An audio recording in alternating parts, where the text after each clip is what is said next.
Majaulan untuk kategori penilip. Siapakah yang mewakili penilip? Adakah orangnya? Ada. Jadi kita sambut perwakilan dari Kecamatan Majaulan untuk kategori penilip.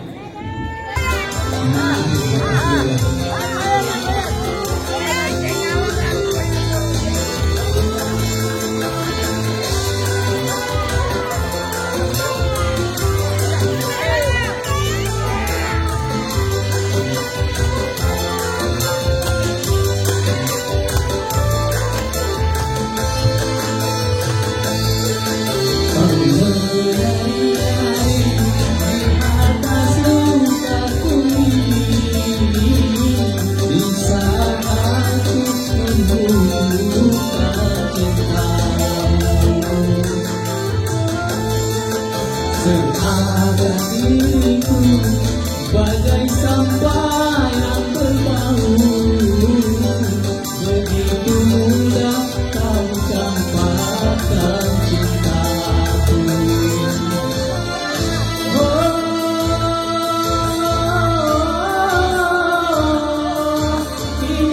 Ismawati,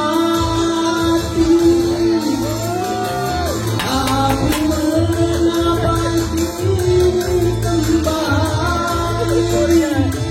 setelah gagal membina cintamu, bukankah bibir manismu yang bicara, manis katanya bercinta denganku.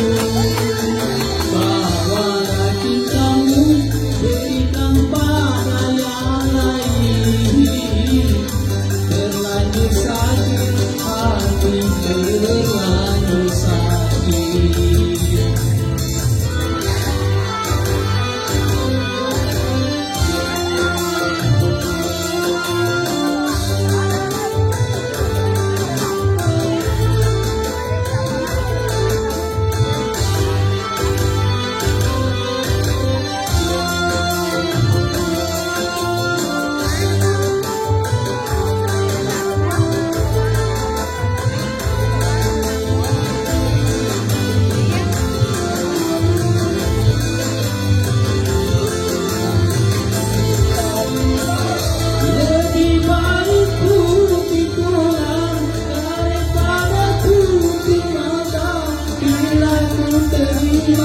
Sisa cintamu lagi,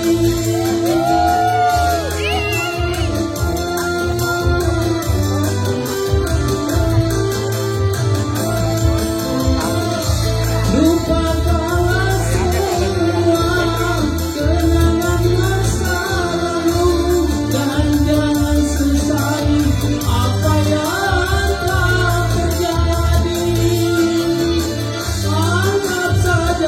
Semua hadiah kita, walaupun akhirnya kau pilih yang berada.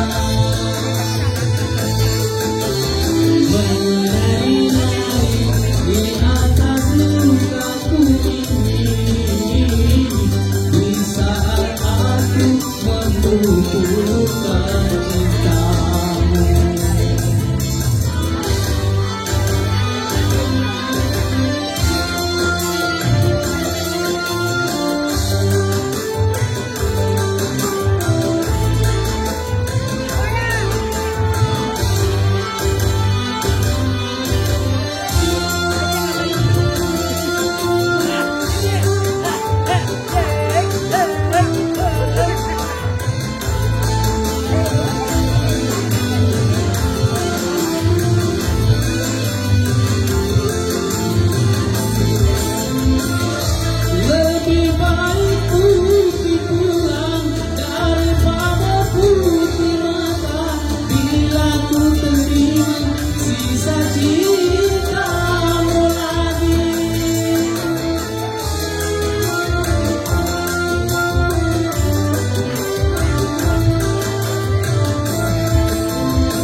akhirnya kau pilih dia.